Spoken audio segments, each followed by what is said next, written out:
क्या आप कल्पना कर सकते हैं, एक ऐसा राज्य जिसे भारत का पर्यटन स्वर्ग कहा जाता है, जहां हर साल लाखों पर्यटक आते हैं, लेकिन इसी स्वर्ग के भीतर रोजगार की तलाश में भटक रहे सैकड़ों युवाओं के सपनों का सौदा हुआ। आज हम बात करेंगे एक ऐसी अंधेरी सच्चाई की जिसने इस राज्य की नींव को हिला दिया है। सरकारी नौकरी का सपना देखने वाले युवाओं से क्या आप कल्पना कर सकते हैं, एक ऐसा राज्य जिसे भारत का पर्यटन स्वर्ग कहा जाता है, जहां हर साल लाखों पर्यटक आते हैं, लेकिन इसी स्वर्ग के भीतर रोजगार की तलाश में भटक रहे सैकड़ों युवाओं के सपनों का सौदा हुआ। आज हम बात करेंगे एक ऐसी अंधेरी सच्चाई की जिसने इस राज्य की नींव को हिला दिया है। सरकारी नौकरी का सपना देखने वाले युवाओं से उनकी उम्मीदों की कीमत वसूली गई, नकदी ली गई, करोड़ों का घोटाला हुआ, जिसमें मंत्री, आईएएस अधिकारी और एक इंजीनियर का नाम शामिल है। ये आम धोखाधड़ी नहीं है, ये है गोवा का कैश फॉर जॉब स्कैंडल, एक संगठित आपराधिक सिंडिकेट जिसकी जड़ें सचिवालय तक गहरी हैं। पिछले कुछ वर्षों से ये रैकेट गोवा के बेरोजगार युवाओं को निशाना बना रहा था। उनसे लाखों की नकदी ली गई, 500 और 2000 के नोटों में। वादा था सरकारी नौकरी का, लेकिन मिला सिर्फ धोखा। आज की हमारी स्पेशल इन्वेस्टिगेशन में हम जानेंगे 2019 से शुरू हुए इस रैकेट का ढांचा क्या था, 600 से ज्यादा पीड़ितों से वसूले गए करोड़ों रुपए का आखिर सच क्या है, दर्ज करनी पड़ रही थी। इस पूरे ऑपरेशन के केंद्र में थी पूजा नायक। पूजा खुद को कमीशन एजेंट बताती है। उसने दावा किया ये धोखाधड़ी एक दिन में नहीं हुई।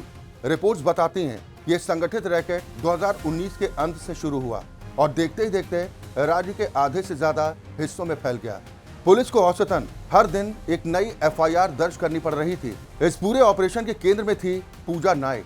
पूजा खुद को कमीशन एजेंट बताती है। उसने दावा किया कि वो 600 से ज्यादा नौकरी के इच्छुक उम्मीदवारों से पैसे वसूल चुकी थी, लेकिन सबसे चौंकाने वाला खुलासा है लेन देन का स्थान। पूजा नाइक ने दावा किया कि उनसे ये नकदी खासकर 500 और 2000 के नोटों में पोरवोरी में स्थित वरिष्ठ अधिकारियों के कार्यालयों में और तो और राज्य सचिवालय यानी गोवा सेक्रेटरीट के भीतर सौंपी गई थी। सोचिए, ये राज्य प्रशासन का सर्वोच्च केंद्र है और इसका इस्तेमाल भ्रष्टाचार के लिए किया जा रहा था। यह स्पष्ट रूप से दर्शाता है कि ये रैकेट सिर्फ दलालों तक सीमित नहीं था, बल्कि इसे संस्थागत संरक्षण प्राप्त था। प्रमोद सावंत से मिलेंगी और मीडिया के सामने 3 बड़े नामों का खुलासा कर देंगी। पूजा नाइक के अनुसार ये 3 व्यक्ति जिनके लिए वो कमीशन पर काम कर रही थी, उसमें एक मिनिस्टर, एक आईएएस ऑफिसर और एक पीडब्ल्यूडी इंजीनियर शामिल। पूजा नाइक ने एक वीडियो जारी कर धमकी दी कि अगर उन्हें 16-17 करोड़ की राशि वापस नहीं मिली तो वो मुख्यमंत्री डॉक्टर प्रमोद सावंत से मिलेंगी और मीडिया के सामने 3 बड़े नामों का खुलासा कर देंगी। पूजा नाइक के अनुसार ये 3 व्यक्ति जिनके लिए वो कमीशन पर काम कर रही थी, उसमें एक मिनिस्टर, एक आईएएस ऑफिसर और एक पीडब्ल्यूडी इंजीनियर शामिल है। ये पहली बार नहीं था कि सरकारी विभागों में धांधली की बात सामने आई थी। इससे पहले खुद बीजेपी विधायक अतानासियो मोन्सेरेट ने सार्वजनिक रूप से आरोप लगाया था कि पीडब्ल्यूडी मंत्री दीपक पॉस्कर ने इंजीनियरिंग पदों पर नियुक्ति के लिए 25-30 लाख की मांग की थी। हालांकि मंत्री ने इन आरोपों से इनकार किया था, लेकिन ये दावे सिस्टम में फैले कैंसर की ओर इशारा करते हैं। अब ना तो ये विवाद छोटा है, ना ही आरोप छोटे हैं और ना ही घोटाला। इसलिए इस मामले को विपक्षी दलों ने लपक लिया। नौकरी की सिचुएशन ये है कि बड़ा घोटाला हो गया, इतना बड़ा घोटाला हो गया कि पूरा देश आज गोवा के इस जॉब स्कैम के बारे में जानना चाह रहा। The eyes of the entire country are focused on the job scam of Goa. It is such a huge scam. आप मैनिफेस्टो में जो वादा करते हैं वो नहीं पूरा करते, धोखा देते हैं, वो अपने आप में एक स्कैम है।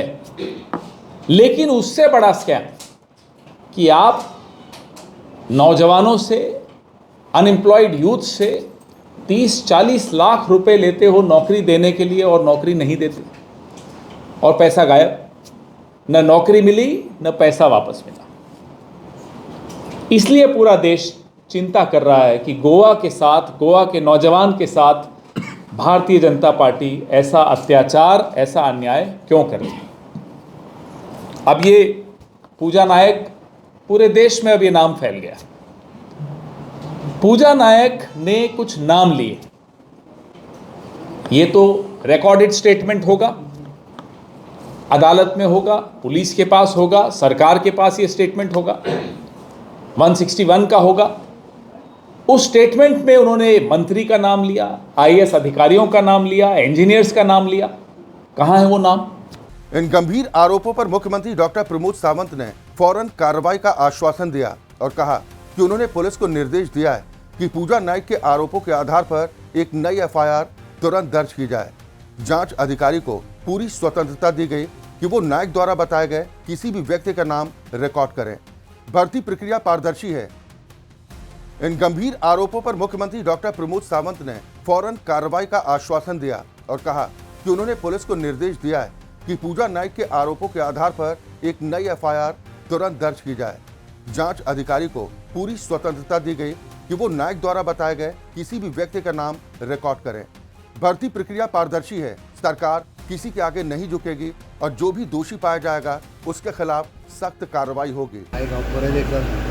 त्या केसीचे डिटेल इन्व्हेस्टिगेशन जे आहा पळयलें तेन्नाय केल्लें। आतां ताका जर परत कितें सांगपाक जाय तर काल येवन सांगून गेला, फ्रेश एफआयआर करपाक जायना।